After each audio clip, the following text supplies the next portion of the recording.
I remember when,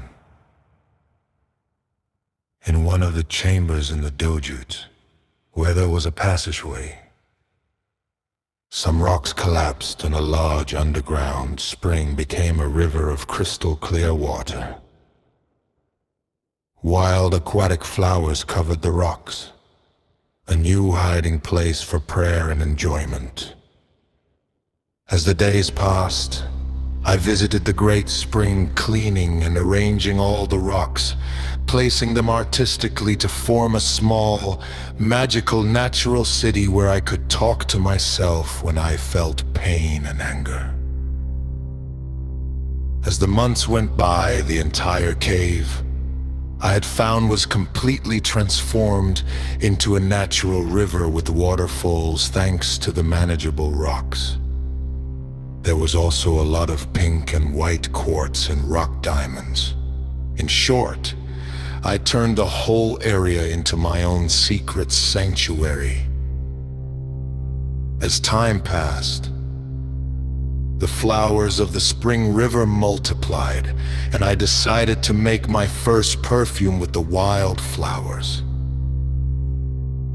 I made black clay bottles with the initials of all the gods from the Book of the Dead, so that each fragrance would have its own essence and its own owner.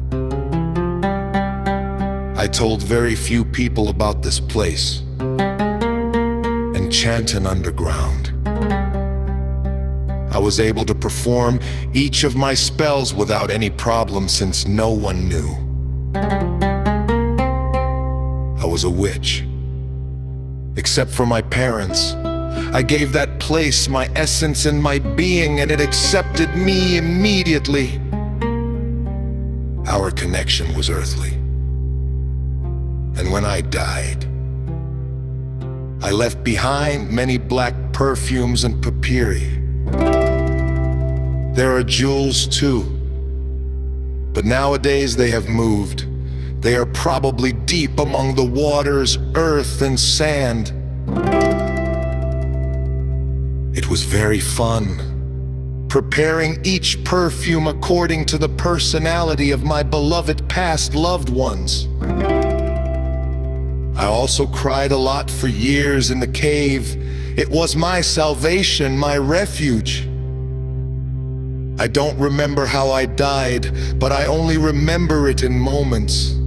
I know that with the passage of time, I will receive the answers and visions of my past life. Honey, dates, strawberries, ginger, cinnamon, turmeric, lemons, oranges. In short, all the sweet and sour flavors gave me the sign. Every scent, every sensation led me to a new omen, a new discovery, and everything I experienced I transformed into perfume. Each bottle was a person who had a life story. And besides the great figures of Egypt, there was so much suffering, so much crying, so many murders for trivial reasons, so many injustices due to a lack of information, empathy, and loyalty.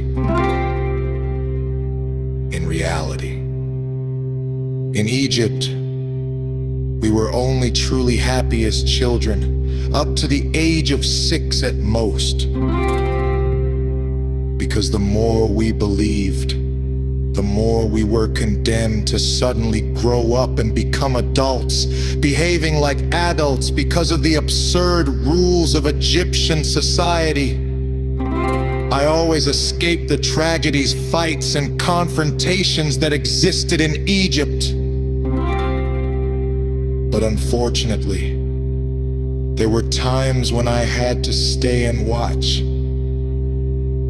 I don't know if someone murdered me and I died naturally. Perhaps I will find out in the future. I also remember that I wasn't lucky in love. I remember that many people were interested in me, but I don't remember what happened in this life or who I really was. There's a lot of confusion and sometimes despair, but I know that clarity will come more and more as time and the years go by. I remember a woman with teenage children who whispered to her mother, "I love that smell. Where's it from?" And I remember that the mother smiled, and I think I gave her one of the perfume bottles I had in my pants. But I don't know.